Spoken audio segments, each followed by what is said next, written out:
represents the total amount of protection you have across your retina, not just the very center part. And that's one of the big differences. And that's why it's really important you keep that MPOD for a while, because you're measuring something quite different.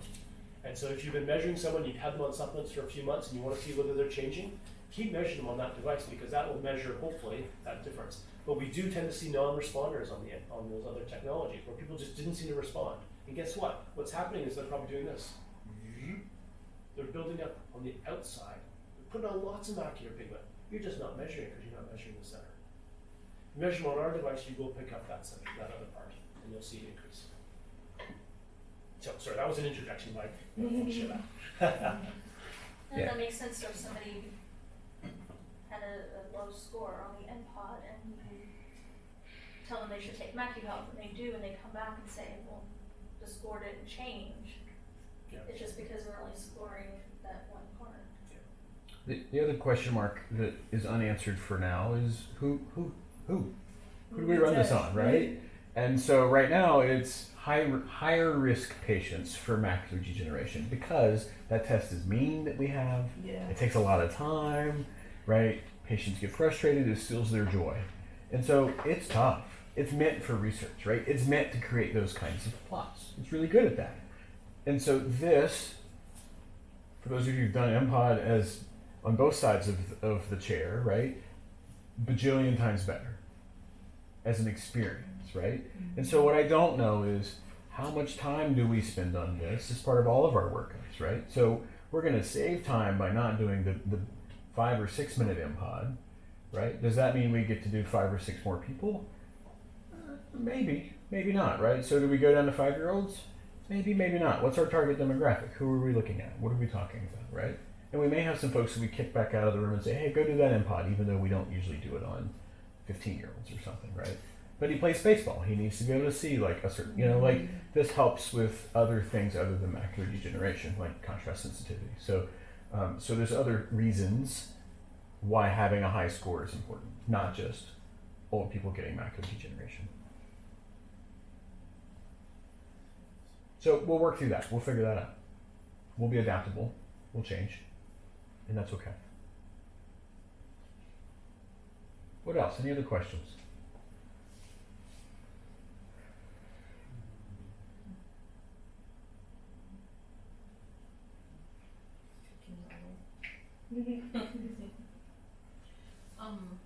What about the other colors? Because you say you recommend the brown one, but what about the gray one, the pink one?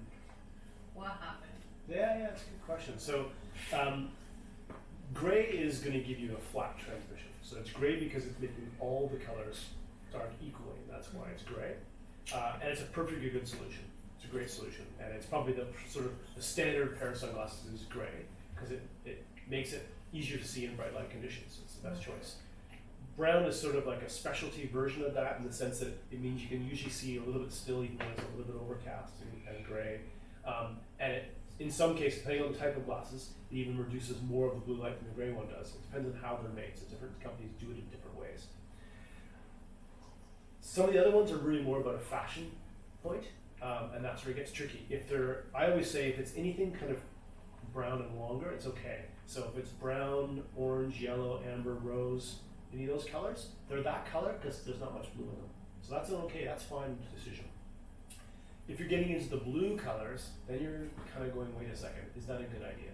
Should I be wearing a pair of glasses that reduce the light but let more of the blue light through? Probably not. However, if someone wants them, by all means let them do whatever they like. But if they've got a really low macular pigment score, I'd be urging them not to choose that particular type of glass, particular filter, because you're just exacerbating the problem. You're making it worse. So, yeah. Evelyn, I would suggest that we do more of the Oakley lens training, because Oakley's done a really great job of saying this color tint, this color lens is good for golf, and this one's good for fishing, and this one's good for soccer, right? They've really sort of parsed out the really complicated color things into lifestyles that you and I relate to. And so Oakley has, and Costa as well, they've done a really good job with that. Interesting for me, I think, is Transitions has not put out, to my knowledge, different data for the different colors, the blue spectrums of those things. Yeah. So I've got them for some of them, so I can share those with you. I don't have them for the Gen S because they haven't given me samples yet. Most companies will usually be very happy. They'll give you a full sample set, and I'll measure them all, and then I come up with all the curves, and then I come back to you and say, yeah, this does, and that. I have that for the extracted that came out a couple years ago, and they're really nice. That's my preferred one actually because it does go quite a bit darker. I don't mind the weight; that's okay for me, but I want the protection. As you can imagine, coming from this space. And again, even in those, I still chose the brown. That's my preferred choice always. Yeah, but yeah, I can do that. Measure those for you. We'll talk to transitions. I'm hoping that they actually acquire my company soon, so that would be great. we'll all just be merged together. I'm hoping you guys can help me with that. It'd be really cool. happy to get you some data on that. Yeah. Other questions for Dr. Temple? Anything else, Lucy? Dr. Craig, Dr. Villa? Perfect. Thank you all for All stuff I have to do. thank you for sharing your Saturday with us. We haven't done a Saturday training since we reopened from the pandemic. Then we did a bunch of that, and so no, but seriously, thank you. It means a lot to me. I appreciate that.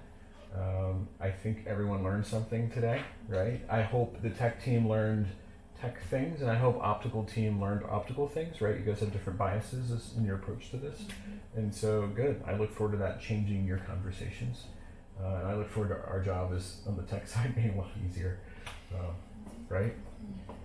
Thank you, Dr. Yeah, thank you. It's